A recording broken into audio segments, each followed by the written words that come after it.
Hello and welcome to another coaching session from leadershipmentor.com. In our time together this week, I want to share with you a very brief lesson that should help you with dealing with interruptions. And how we deal with interruptions is very important for a couple of reasons. First of all, and probably the most important, is it's going to reduce your overall effectiveness. So we can all start out the day with a plan and a list of things we need to get done. And we all know that we have, when we manage people, we have things that come to us, situations, problems, questions, and it really hinders us from getting our agenda done. And, you know, I would argue that maybe our agenda should be the issues and challenges that our team members have, but there's still some element in every leadership role of planning and executing things. And so overall, this is going to reduce your effectiveness as these interruptions happen. And another area or concern with this is the way that you respond to these interruptions is really going to create a perception to your team. And what I mean by that is, how do they view how you react to them?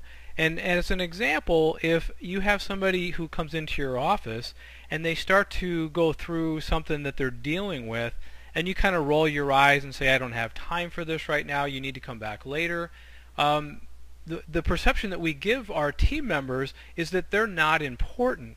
And really that's kind of ironic, because the reason you're there in your role as a supervisor or manager is to support your team members. So it's very important that we give them the right perception. So there's really no way for us to completely eliminate all these types of interruptions, but I want to share with you just a few techniques that will help you really reduce this down quite a bit. So how should we be handling interruptions? Well, first of all, if you have an office environment or if you have a cubicle with a chair, I would suggest that you remove the chair. You take it out of your cube or out of your office. And I know this sounds kind of silly, but that chair is just an inviting way for people to come in and sit down, get comfortable, and want to talk to you. And if that's not there and they are forced to stand up, that's going to change the amount of time that they're going to spend with you in your office or in your cubicle. Another one is going to be to try to communicate to your team that there are certain times during the day maybe that if something is not critical, and actually part of our full-blown coaching program, we do talk about urgent versus important. I took that part out of this coaching session just briefly.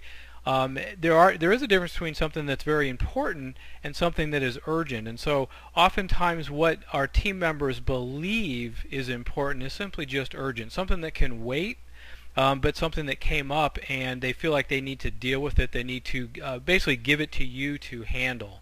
And so I want to encourage you to think about maybe having some open time during the day, where if they know they can just wait for 30 minutes or an hour and then come to you, then that helps you to have time during your day where you can make phone calls, do reports, do things in basically be uninterrupted. And then other times during your morning, your afternoon, where you're kind of open for business, open for these your team members to come and to ask questions. But the essence of what I want to share with you today on how we really want to reduce interruptions is, we've talked in the past about the importance of having one-on-ones. And if I'm a team member and I have something that is a challenge, and I know that I have a scheduled one-on-one with you, that's probably the time that I'm going to wait and I'm going to go through this. I'm going to create a list and go through this. And there's some coaching involved in this. So as the team leader, you need to coach your team members is this something that can potentially wait until our one-on-one? And that's actually our fourth little bullet point here. Ask, is this something that can wait? So if you have regular open time, if you have scheduled one-on-one time, then we can say, is this something that can wait until the open time? Is this something that can wait until your one-on-one? And you can begin to coach your team members that if it's not critical, if it's important but something that can wait, then they wait until the scheduled time.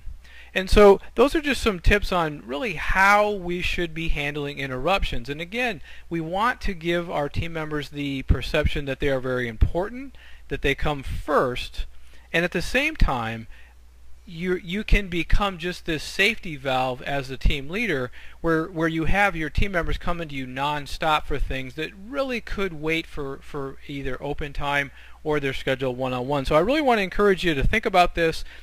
Think about how you can improve your overall effectiveness by putting some of these concepts into practice. I hope you have a great week, and I'll talk to you again soon.